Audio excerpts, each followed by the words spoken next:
Retour sur mon nid de guêpe que vous avez vu dans les combles. Je l'ai ramené à la maison il y a maintenant un peu plus d'un mois et demi à peu près.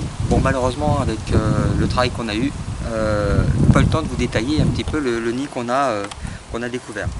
Alors c'est vrai qu'il était très très sympathique dans le sens quoi, il est sympathique parce qu'à l'origine il ressemblait à un cœur. Bon voilà, il a commencé à se désagréger, vous voyez comme vous pouvez le voir. Le morceau était là, il remontait comme ça et on voit les côtés qui se démontent. Dans l'idée, il faut penser que où vivaient les guêpes, c'était pratiquement que sur cette partie-là. Tout le reste, je vous le rouvrirai en deux pour vous faire voir, mais c'est que à l'intérieur des végétaux. Voilà, que des végétaux gris qu'ils ont ramenés. Ici, c'était vraiment pour histoire de bâtir. Après, ce qu'on pourra revenir en détail dessus, c'est que on se rend compte que voilà, à fur et à mesure que les alvéoles qui étaient chargées en nymphes ont continué à naître à la maison pendant plusieurs semaines. Et pour terminer à la fin, voilà, d'avoir vraiment des guêpes qui n'ont pas survécu, comme on peut voir là sur le bord du nid. Au démarrage, ça a commencé le pied, un tout petit pied, ici, hop, je vais vous le sortir, voilà, la construction, ça a commencé ici, pour aboutir à tout ça. Et ce qui est intéressant de voir, c'est que ici j'avais des plateaux qui étaient là, avec ceci en bas, et on peut commencer à se rendre compte que entre ceux qui sont ici et ceux-là qui sont là, les alvéoles sont complètement différentes. Ce qui veut dire que là, on était sur des ouvrières, et peut-être que là, quoi, c'est sûr même, là on était déjà sur des mâles, éventuellement des femelles sexuées en guêpe pour l'année prochaine.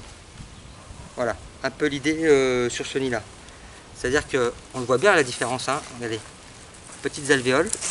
Alors mon grand Sévan va faire un zoom. Là, alvéole à guêpe pour les ouvrières. Là, tout ça, hop. Et là, c'est quoi? C'est un frelon qui vient de nous taper sur la tête. Et là, on peut bien remarquer la différence de taille entre ces alvéoles-là et celles-ci qui sont un peu partout. Voilà, tu nous fais voir un petit peu toutes les alvéoles sans suivre mon doigt. Hein. Okay. Alors, je vais le mesurer pour avoir une taille approximative et vous dire à peu près la hauteur qu'il faisait et la largeur qu'il avait. Alors, sur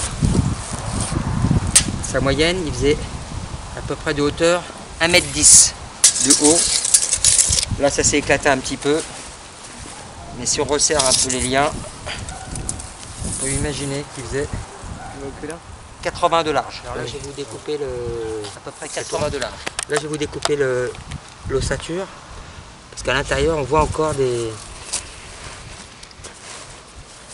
alvéoles. Voilà. Et qui se trouve.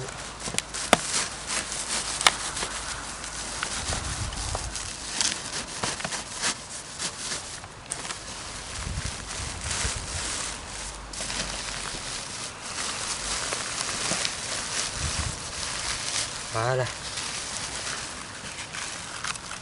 Voilà le travail. Et ça c'est sûr que c'était pour des futures fondatrices pour l'année prochaine.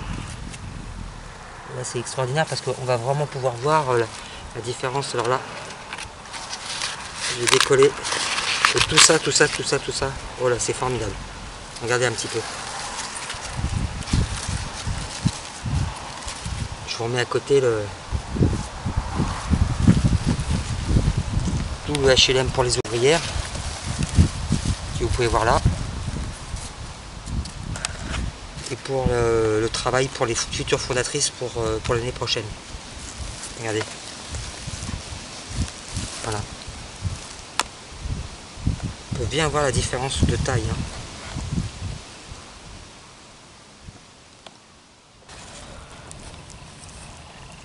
Toujours sur notre nid de guêpe. Regardez un petit peu le travail des pieds qui maintiennent l'architecture d'un bâtiment, hein. Bien sûr, ça se trouve comme ça vers le bas.